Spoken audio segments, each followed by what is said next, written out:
Good afternoon, class. Hope everybody is well today.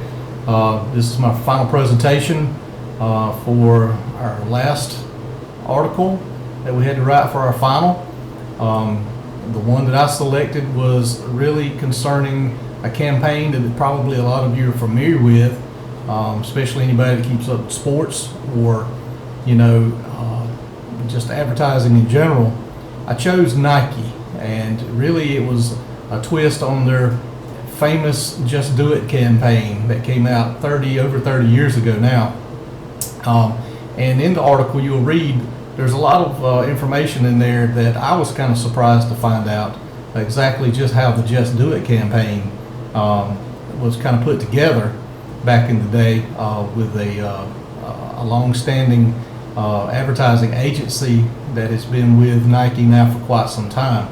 So I'm not going to go into that. I'll let you read that, but it was kind of neat to find out how the Just Do It campaign title and hashtag actually came about back in the day.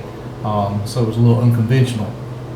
But using the same agency that has brought them a lot of luck and a lot of money, the campaign decided to showcase an odd character, if you will, to be the face of the company.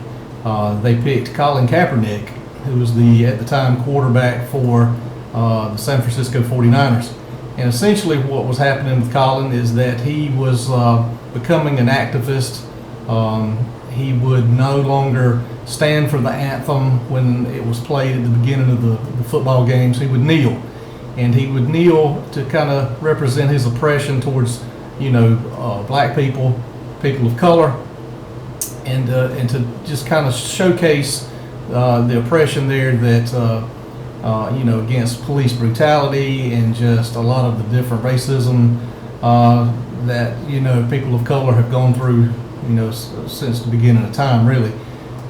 So a lot of people looked at that and they thought, well, this is just what is Nike thinking by having this guy? Because really, not kneeling for the anthem, that hits home to a lot of people, a lot of Americans.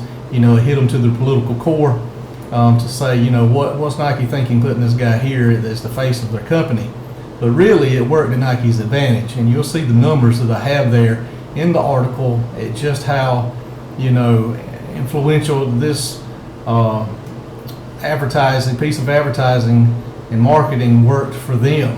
They saw a huge increase in tweets and in brand mentions all across social media. Stock prices rose, sales, increased, and it really worked for the company. A lot of people followed suit with the movement. A lot of millennials agreed, and thought a lot of Colin Kaepernick for showing, his influence in that and bringing attention to that cause. And so, it either worked in two ways. Either people hated the thought of this and they burned a lot of Nike apparel and shoes and all that, or they jumped on the bandwagon and they bought more and more Nike apparel and the Colin Kaepernick apparel that came out, and so they saw a huge spike in increase of profits that way. So I use that article to showcase a winning advertising campaign that kind of was twisted around unconventionally, but it worked to their benefit. Overall, trying to get it uploaded to LinkedIn, I didn't find any problems or have any issues doing that.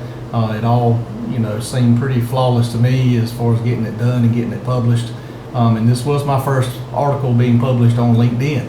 I really didn't even have a LinkedIn account until this class. So I am learning as we go through. I think a lot of us are doing that. I think Professor Dr. Neil Rigoli has done a fantastic job with this class this semester. So, I'm going to conclude this presentation now, and just I hope that everybody has a good second session if you're taking any classes, and if you're taking some time off, then that's great until summer. And wish everyone that's continuing in this program the best as they go forward into summer and fall. So appreciate it. Thank you so much. Bye-bye.